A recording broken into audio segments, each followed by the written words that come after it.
বেলায় বাড়িতে কেউ আসলে যা ভাবতাম। এই যে মিষ্টি, আজকে কিন্তু বাড়িতে অনেক লোক আসবে। হ্যাঁ, কে আসবে মা? আরে তোর মামা মামিরা আসবে রে।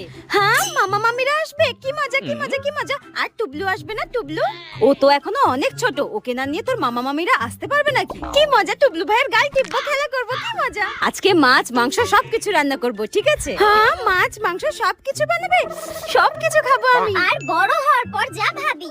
গুলাবি সারিয়া নীলা লীলা লীলাল। কি রে মিষ্টি? হ্যাঁ, তোকে না কতবার করে চিৎকার করে করে বলছি মামা মামিরা আসবে, তাড়াতাড়ি ঘরদোরগুলো গোছা। হ্যাঁ, মামা মামিরা আসবে কেন? কিসের জন্য? কার বিয়ে লেগেছে? এবার কাজ করতে করতে আমাকে মরতে হবে। তাড়াতাড়ি ঘরগুলো পরিষ্কার করে দে। মা, টুবলু আসছে না তো আবার? হ্যাঁ, তো একা ঘরে বসে কি করবে? হ্যাঁ, টুবলু আসছে। এই মদনাটা আবার কেন আসছে? আগেরবার এসে আমার ফোনটাই ভেঙে দিয়েছিল। দূর ব্যাং। তাড়াতাড়ি ঘরগুলো পরিষ্কার করে রান্নাঘরে আয়, আমার হাতে হাতে সাহায্য করবি। তাড়াতাড়ি আয়। এই গরমে রান্নাঘরে গিয়ে সেদ্ধ হতে হবে। কেন আসছে এরা?